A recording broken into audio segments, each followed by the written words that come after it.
बिकरम साहब, ये आपकी एक तो राय की जो ये सारी सूरत हाल पैदा हुई है और उसके बाद बाकी पुलिस कहाँ से ऑर्डर्स लेती है?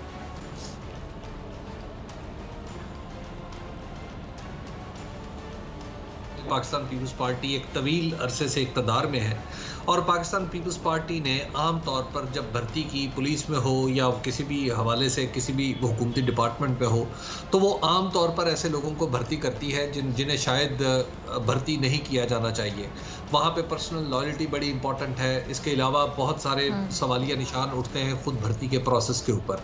तो लिहाजा पुलिस के बारे में ये कहना कि सिंध की जो पुलिस है वो कुछ इंडिपेंडेंटली काम कर सकती है, ये बहुत मुश्किल बात है, क्योंकि सिंध की पुलिस जो है वो आमतौर पर पाकिस्तान पीपल्स पार्टी के साथ मिलकर ही काम करती है। दूसरी बात यह है कि जो कराची में और हैदराबाद में जो इलेक्शन हुआ, कराची के अंदर जहां स्ट्रक्चरल कुछ एतराज़ात हैं कि बाज़ इलाकों के लिए यूनियन काउंसिल्स जो है उनकी तादाद बढ़ा दी गई और बाज़ इलाकों में कम कर दी गई आबादी के तनासुब से, तो लिहाजा एक बुनियादी तौर पर इस जेरी मैंडरिंग के ज़रिए पाकिस्तान पीपल्स पार्टी ने इंश्योर किया कि हल्का बंदी में ही अपने आप को जितवा लिया जाए।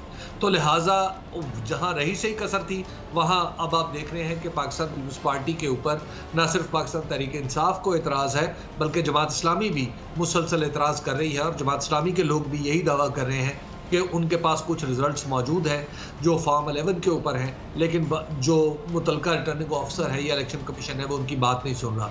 लेकिन अब 23 को अब इलेक्शन कमीशन ने कम से कम जमात इस्लामी के जो एतराज़ करदा 6 यूनियन काउंसिल्स हैं उनके ऊपर तो एतराज़ात सुनने का फैसला किया है। अब देखते हैं कि उसमें से क्या नतीजा निकलता है। लेकिन बहरहाल पीपल्स पार्टी की हाई हेडेडनेस जो है इस इलेक्शन में बड़ी वाज़ेह सामने आई।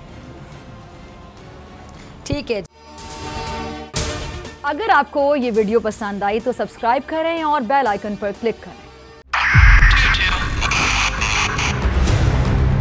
2022 बहुत बड़े तोहफे भी देके गया पाकिस्तान की आवाम को। पाकिस्तान की आवाम को एक तोहफा ये दिया कि आवाम को पता चल गया कि पाकिस्तान का मीडिया क्या है। साल 2022 में सबसे ज्यादा देखे जाने वाला चैनल बोल न्यूज रहा नंबर 1। हमने बहुत सारे शोज और ट्रांसमिशंस की, पूरा साल मुसलसल जदोजहद में निकल गया कि ये वोट ऑफ कॉन्फिडेंस के पीछे कौन लोग थे।